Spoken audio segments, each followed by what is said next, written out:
What are the challenges of that? How do you think you did personally when you rewatched it and kind of got a look at how the game flowed? I mean, what were your kind of thoughts on your play calling? First thing, just from a quarterback standpoint, I thought, both of them did the most important thing, that was avoid catastrophic error. Now, we had some pre-snap error.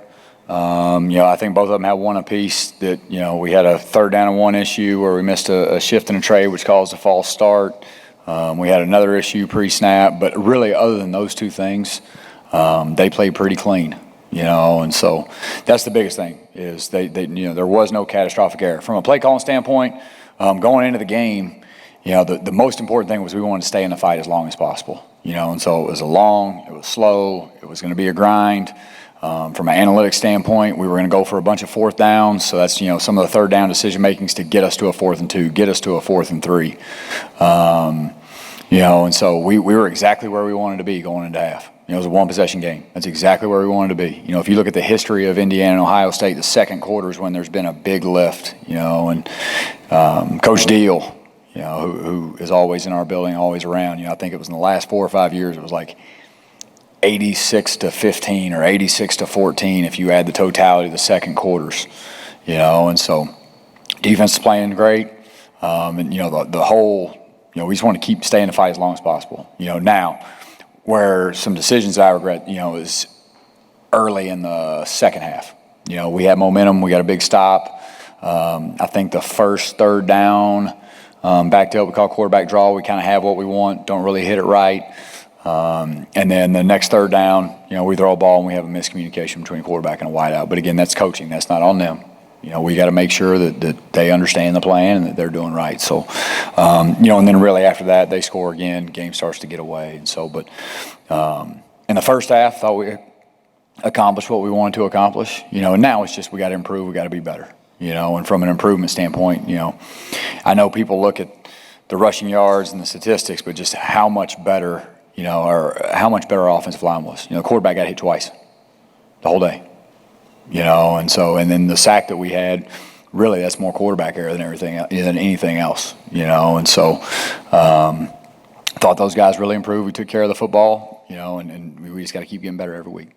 What were the analytics you leaned on analytics in terms of? Yeah, I mean, just, when you're 4th down decision making, the same analytics that everyone in the world is, you hear about it so much, but, we're going to be really aggressive. And a great example is Philadelphia. They played in the Super Bowl a year ago. They ran the ball on 3rd down more than any team in the NFL.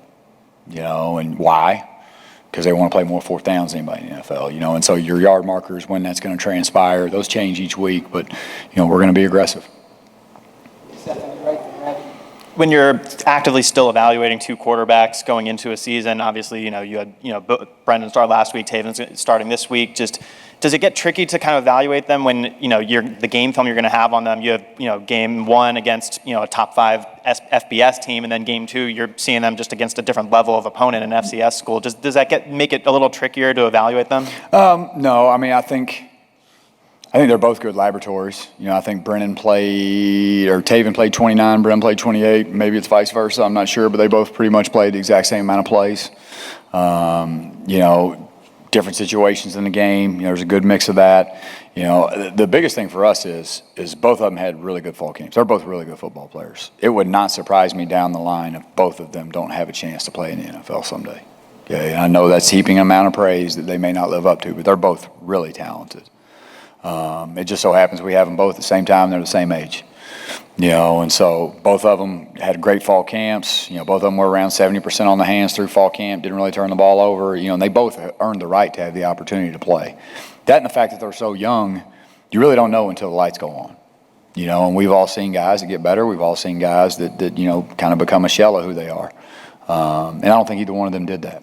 And so we've got, another game to look at, and then we'll just keep evaluating as we go.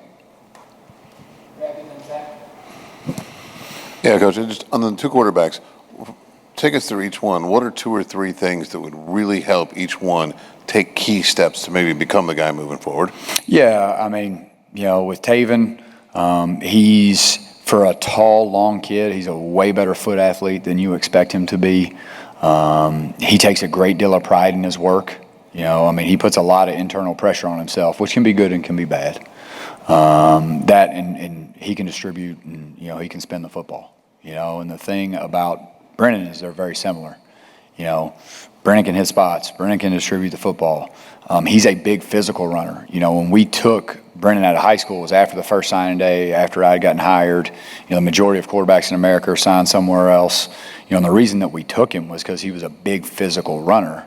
And that's what you saw on his tape. You really didn't know about the distribution skills. And then we got a chance to see him live, and we felt much better about that. But, they're very, very, very similar. And the differences aren't in their learning ability. They're both really smart. They both retain information well. They both are composed. There's just subtle personality nuances, but physically they're very, very similar, which helps.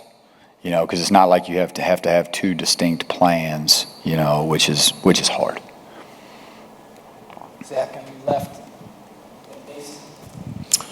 I guess a personnel question, but at least for some of the game, if not, I don't know, this keeps doing it to me, forgive me.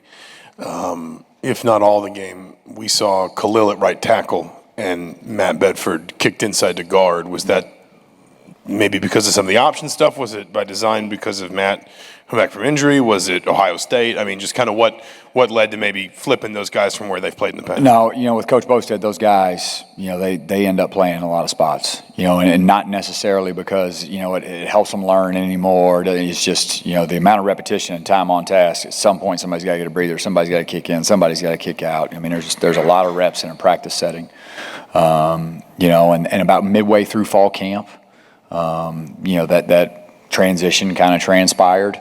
And I think some of that had to do with also, with Max Longman being out for the last week or so of fall camp. And so it's just trying to get the best five on the field, and Matt's a class act. That's the one thing that I think it's important that everybody understands about Matt Bedford is just how all in he is about Indiana. You're talking about a guy that's got NFL potential that you asked to move to guard a week and a half before the season, knowing he's been a tackle his whole life. He said, yeah, I'm good. Let's go. And so he's a special kid. And he's willing to do whatever it takes to help us be the best that we can be. Mason. I think Tom on Saturday after the game said that you guys were a little bit more conservative than you wanted to be, maybe even in some of the situations that you were in. Is that partly quarterback related and something that would gradually increase as the quarterbacks become more comfortable in the offense, or is that just more situational? Both. I think, I told Tom when we walked off the field, number one goal is stay in the fight. We want to make it a 60-minute game, and especially with kind of the history of this rivalry and how it's transpired. And we accomplished that, but we played pitter-pat too long. I played pitter-pat too long. At some point you got to go be aggressive, and the biggest thing, if you take 3 downs out of the game, if we execute a little bit better on the 4th and 2, we had the ball down there tight. You're probably going into halftime. It's 10-7. Maybe we have a lead or it's 7-6, and it's a 1-point game. A little bit of an execution deal there that we can clean up. And then the 2 third downs. To start the second half. We've got what we want. We're in a good spot. We don't do the job. On Saturday, we heard that rhythm was kind of challenging with the kind of rotation you all had under center. Is there any concern from your, vantage point about maybe seeing an representative sample kind of with that rhythm maybe altering play? None.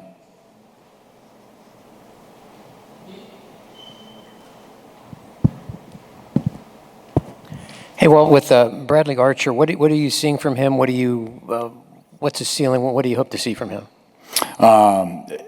He's been a wonderful addition. He's big, he's strong, really, really, really smart, does a great job in line, catches the ball well, in terms of the role that he was asked to do on Saturday. That was go get in there with the anger eight and mix it up and block those really good defensive ends. But he has been a great addition for us. Great kid, doesn't say a whole lot, shows up, works hard every day, knows what to do. Coach, so you mentioned Bradley there. I think I'm looking at it right. I don't think any of your tight ends on your offense finished the game with reception. I might be remembering wrong, but I think one pass went towards Aaron, but wasn't completed. Is that a hope of yours that as the season goes and as your offense, as the quarterbacks improve? Yeah, I think the biggest thing for us is just going to be, when do the opportunities present themselves? How much do we need them in pass protection? And just as those guys continue to develop, because it still is a young room. You got a bunch of young guys, between Bomba's still young, Steiny's still young, Brody Foley's still young. Bradley's an older guy that's played some ball. But really, it's just whatever the game plan allows us to do with those guys.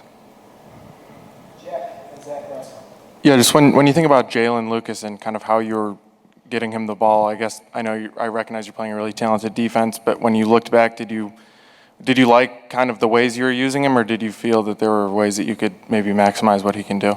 No, I mean he had between special teams and offense, he had 11